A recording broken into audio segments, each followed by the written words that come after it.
Tonight on Reporting Scotland, one of the founding members of the Scottish Palestine Solidarity Campaign is arrested under the Terrorism Act.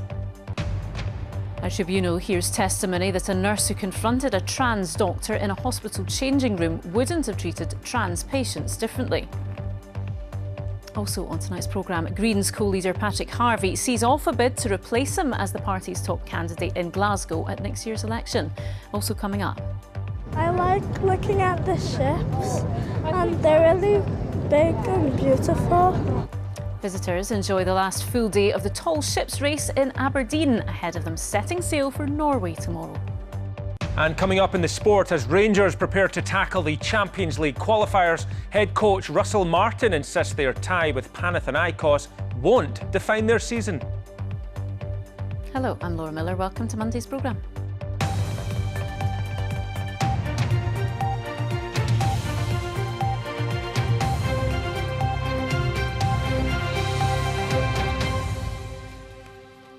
Three more people have been arrested in Scotland under the Terrorism Act, accused of showing support for a banned organisation. One of them was a founding member of the Scottish Palestine Solidarity Campaign. Mick Napier was taken into custody shortly after telling the BBC the police were on a hair trigger after the group Palestine Action was prescribed under terror legislation. Our Home Affairs correspondent David Cowan reports. Saturday's march was attended by thousands of protesters, demanding an end to the bloodshed in Gaza. No arrests were made at the time, but afterwards Police Scotland said they were investigating reports that some of the protesters had been wearing T-shirts expressing support for Palestine Action, an act now banned under the Terrorism Act.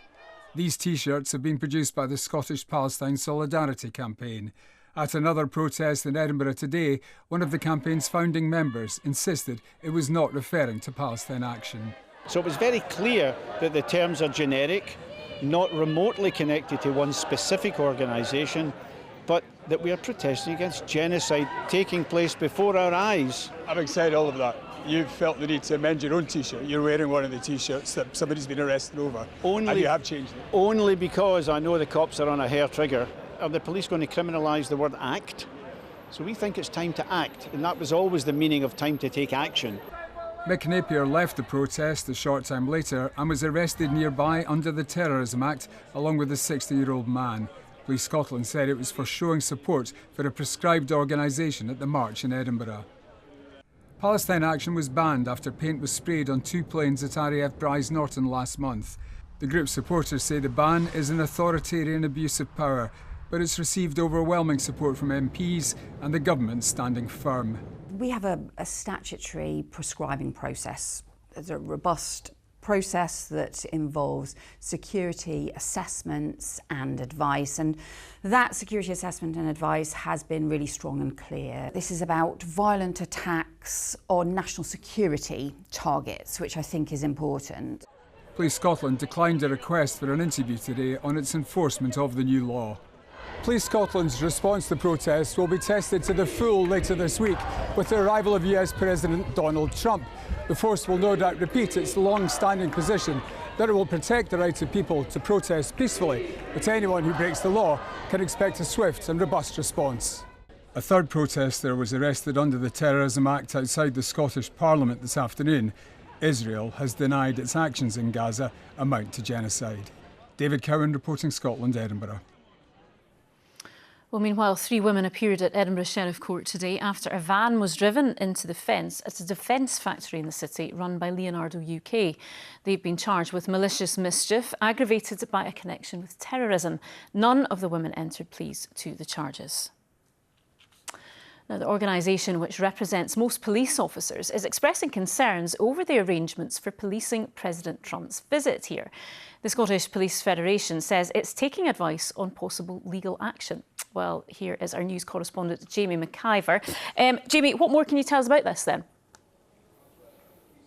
Well, as you say, Laura, the Scottish Police Federation is very concerned about staffing issues. It says officers are having to work for several days in a row without a day off, even as many as 10 days in a row in some cases. So there's a concern both for long hours and having to work for several days without a proper break. Now, at its root, the Federation says the big problem is that Police Scotland doesn't have enough officers both to police President Trump's visit and continue with normal policing across the country. So it's looking at the potential for legal action over alleged breaches in workforce agreements. Now, these are meant to provide for a certain level of minimum health and safety in the workplace, but there is hope of a solution. It's expected that police forces from other parts of the UK will be able to help Police Scotland out during President Trump's visit, and also Police Scotland says it's working closely with the Federation to deal with its concerns. OK, Jamie, thank you. A nurse who confronted a trans doctor in a hospital changing room would not have treated trans patients differently from any other patient, a tribunal has heard. NHS Fife is disputing Sandy Peggy's claim that it acted unlawfully by allowing a trans woman, Dr Beth Upton, to use a female changing room at the Victoria Hospital in Kirkcaldy. Louise Cowie reports. Charlotte Miles, seen here on the right, is the Clinical Services Manager for the Emergency Department at the Victoria Hospital in Kirkcaldy. She was the latest witness to give evidence to this employment tribunal in Dundee. Miss Miles had been asked to carry out a review of Sandy Peggy's suspension in March 2024. The nurse had been suspended over claims she bullied and harassed Dr Beth Upton, a transgender colleague, in a row over the use of female changing facilities. Miss Miles said she asked Miss Peggy how she would treat trans patients and that the nurse told her she wouldn't treat a trans patient differently to any other patient, something she felt reassured by. When questioned by Miss Peggy's lawyer, Miss Miles said she was not impressed with claims regarding an alleged previous incident where Miss Peggy was accused of walking out on a patient due to Dr Upton's presence. Miss Miles also said she was told that Miss Peggy had previously been involved in racist incidents in the workplace. However, Miss Miles said that none of these alleged incidents had ever been escalated or documented, and she was not willing to use third-hand information when deciding whether Miss Peggy should return to her work, something she ruled she could do. Last week, Miss Peggy was cleared of allegations of misconduct, failures of patient care and misgendering Dr Upton, following an investigation by the Health Board.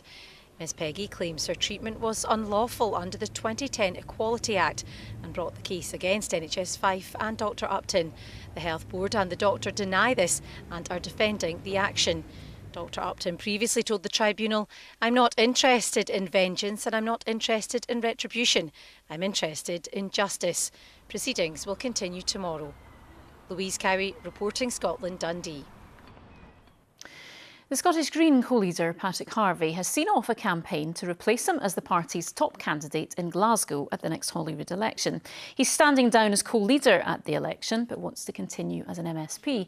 It comes after a period of infighting in the Greens. Well, our political correspondent David Wallace-Lockhart has been following this. David, what's going on inside the party then? Well, it's something of a civil war. There's basically a vocal group who are unhappy with how the party's been run in recent years. They think that leadership's been concentrated in too small a group of people. They don't think that the Greens were radical enough during the period that they spent in government with the SNP. And some of these activists posed a high-profile challenge to try and become the party's top candidate in Glasgow for the elections next year, a position that's been held by Patrick Harvie in recent years. The way Scottish elections work is this more or less guarantees you probably get to Holyrood at the next election.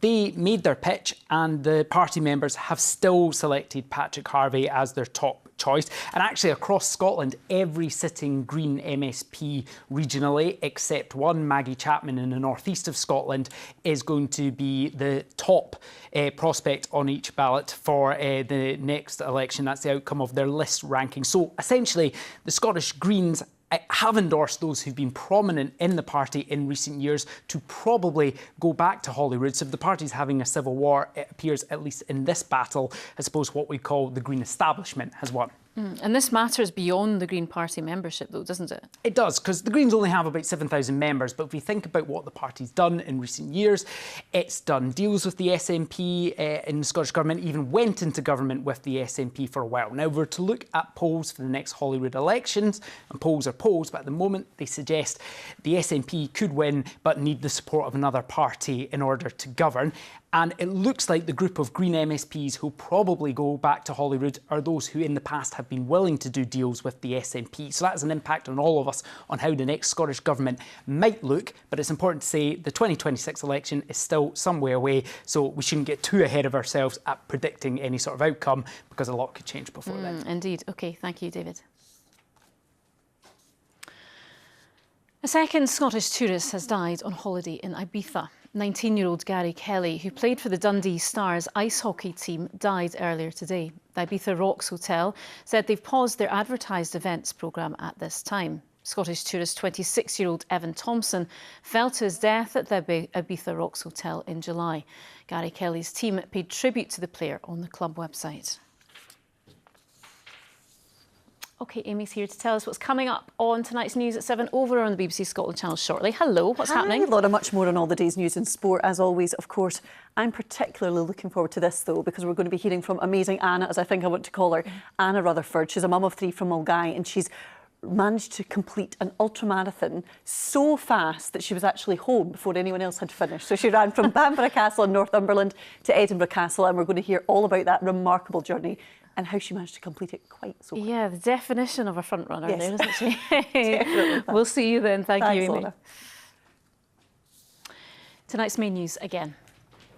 One of the founding members of the Scottish Palestine Solidarity Campaign is accused of showing support for a banned organisation and arrested under the Terrorism Act. And coming up in the sport, Josh Taylor calls time on an illustrious career and is hailed as one of the all-time greats of British boxing.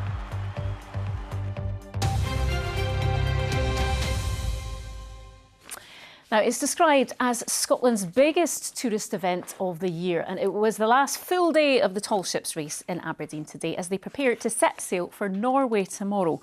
There are almost 50 ships taking part, with around 2,000 international crew members from as far afield as Uruguay and Oman. Well, our reporter Rebecca Curran joins us now from the deck of the Wild Swan. Rebecca, how are things going there tonight?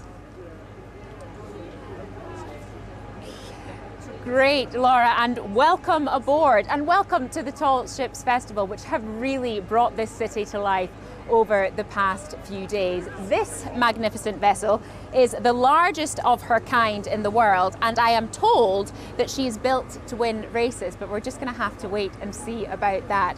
All of the ships that have sailed in to the harbour over the past few days, they've come from all over the world, and despite the bad weather, the crews have been given the warmest of welcomes by the thousands of visitors that have flocked down to the quayside. They've managed to board ships, they've been listening to live music, they've really been enjoying themselves. And Louise Hosey has spent today down at the quayside. She has been meeting those crowds that have made this festival so special. Since the tall ships arrived on Friday, this floating museum of maritime history has drawn in people in their droves. Over the weekend, rain didn't deter the crowds keen to explore the full programme of events. Defying the drizzle, the crew parade brought an explosion of noise and colour to the streets of the Granite City. And thousands attended the concerts at the quayside. There's been an enormous buzz here in the city since the tall ships arrived last week. Spirits are high today, and the sun even came out briefly, with everyone determined to soak it all in. We couldn't miss it because it's just once in a lifetime, isn't it, really? Great for the city, yeah. Seeing park and rides being used and everywhere's busy, it's lovely. I'm from the city originally, but we live away now, so it's wonderful to come back and see Aberdeen Harbour alive again and see all the activity in the centre. I like looking at the ships, and they're really big and beautiful. It's also proved quite an experience for those on board. These sea cadets on the TS Royalist being put through their paces today by one of the city's leading chefs.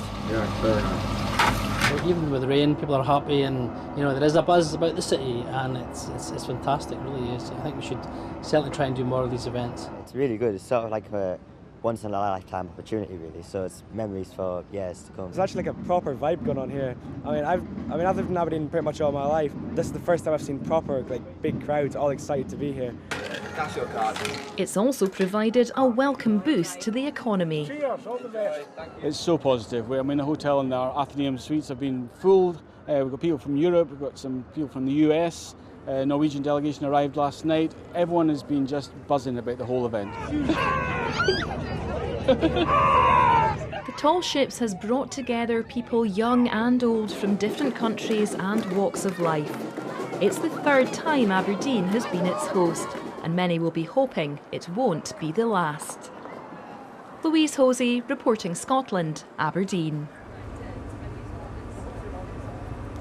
You really do get a sense of just how much people have been enjoying themselves, don't you? Well, I am delighted to say I am now joined by sail trainee, 15-year-old Molly Mason, and Tall Ships project manager Emma Waddy. Before we start, what's happened to our view? The Northlink ferry is just passing. I tell you, we're getting lots of waves. The Tall Ships will be back in a minute, viewers. There they are.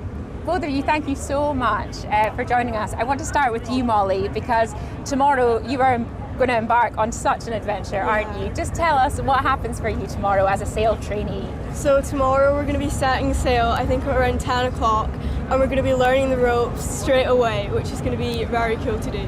How are you feeling about it? Because you waved goodbye to your mum on the quayside this afternoon. You're not going to see her again or speak to her again for 10 days, are you? No, I was really nervous at first, but I met all the crew and they're so lovely, so I'm really excited to be here. You are one of the youngest sail trainees embarking on this, aren't you? Just tell us why you wanted to take part in this. I thought it'd be something completely different to do and give me something to do over the summer as well. I'm sure it's going to be a fantastic experience. Emma, you have been living and breathing this for 2 years. How have the past few days gone for you?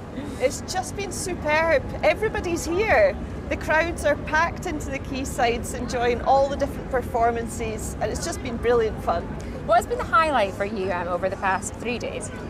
Seeing everybody enjoy themselves. There's smiles on every single person's face, from young people all the way through, getting on board the ships and meeting the crews. It's just been so much fun. Yeah, that's what's really stood out for me, actually, seeing how much the crews themselves are enjoying, telling their stories, showing people the ropes. They really live for it, don't they? They really do. They are so passionate about letting other people experience these ships, and just the enormity of what this Tall Ships event brings to Aberdeen is just immense. Yeah, tell us, do you know any of the facts and figures yet? Do you know how many people have come through the doors? Because there have been thousands. It's hundreds of thousands. We're doing that count just now so we can report on it. It's just exciting seeing. It's like a dream come true. It's what we envisaged for Aberdeen, that we would have this. Has that in itself, though, brought any challenges? Has it been too busy at times for anyone? Yeah, it's been very, very busy at times, but we did anticipate that, and we had plans in place to help that crowd movement.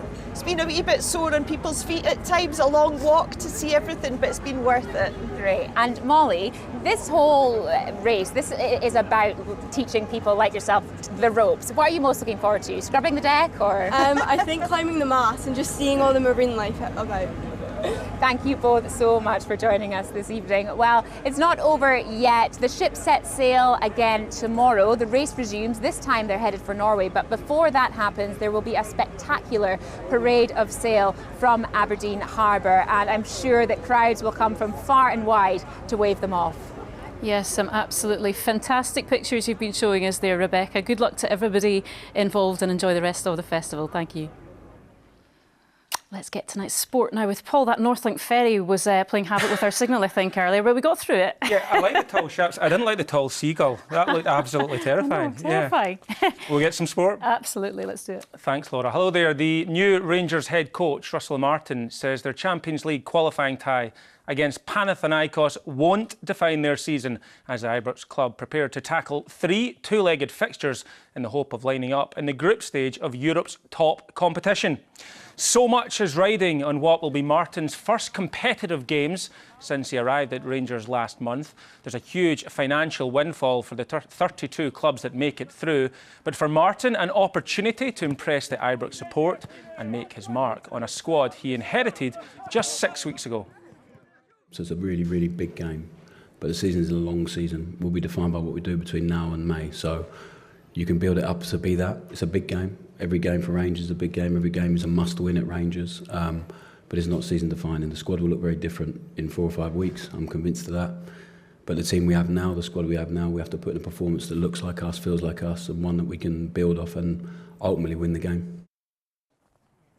The Rangers squad has evolved quite a bit over the summer. 7 new faces in total, although some of them won't be available tomorrow. It'll be interesting to see how the new-look side gel together.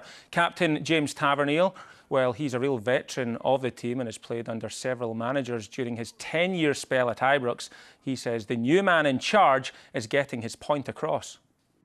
So obviously, we've only spent short 4 weeks together, but you know, we've had double days and we've spent a lot of time with each other. You know, our week in St George's, you know, we've had a lot of meetings, so it's obviously been enough time to know what we need to do as a team.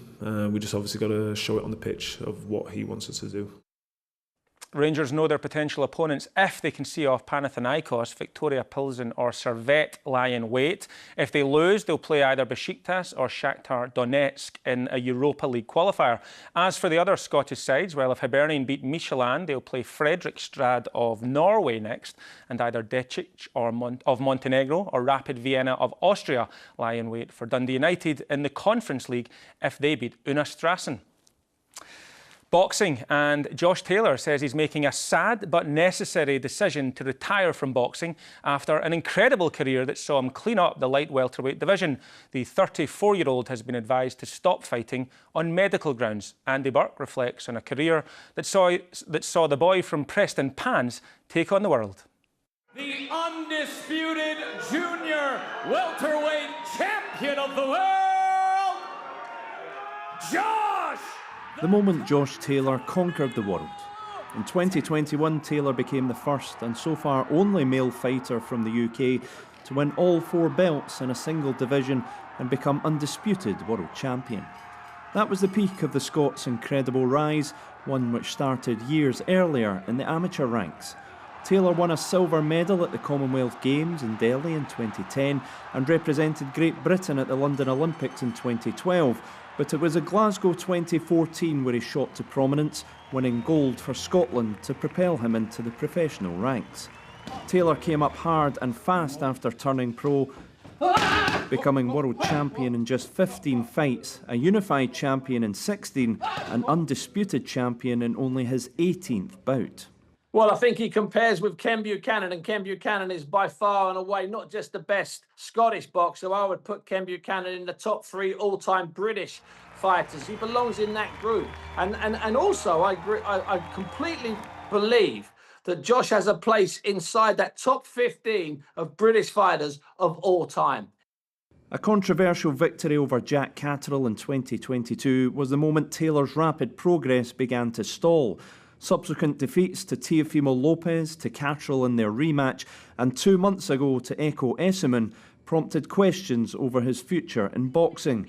Now Taylor has decided to call time on a career that scaled extraordinary heights and cemented his place as one of Scotland's greatest ever fighters. Andy Burke, reporting Scotland. Great play from Robert McIntyre, but I think they could have played another 4 rounds there at Portrush and nobody would have caught Scotty Scheffler. He was just so dominant. Yeah. All the best, though, to Robert McIntyre getting his selection there, though. OK, thank you, Paul. Christine, weather, it's been a bit of a mixed picture, I think we can say. Yes, indeed. This tells part of the weather story today. We've had some very heavy, thundery downpours.